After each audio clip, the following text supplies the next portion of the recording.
ક્ષત્રિય સમાજને લઈને કરેલી ટિપ્પણી પર રૂપાલાની ફરી સ્પષ્ટતા કહ્યું, રાજપૂત સમાજના અગ્રણીઓ સાથે કરીશ બેઠક. સુરેન્દ્રનગરમાં ક્ષત્રિય સમાજના આગેવાનોએ આપ્યું આવેદનપત્ર. મેં તો માફી માંગી છે, છતાંય અમે એમના આગેવાનોની સાથે વાટાઘાટો કરીને એમના આગેવાનો તરફથી કોઈ પ્રસ્તાવ આવશે તો હું એને એક્સેપ્ટ કરવા માટે તૈયાર જ છું.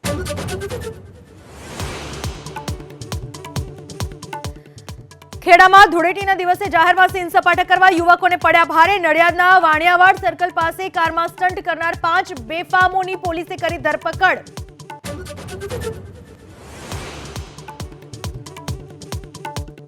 અમરેલીના જાફરાબાદમાં બંધ બેંકની જર્જરિત દિવાલ ધરાશાયી, 1નું મોત, 3 ઘાયલ.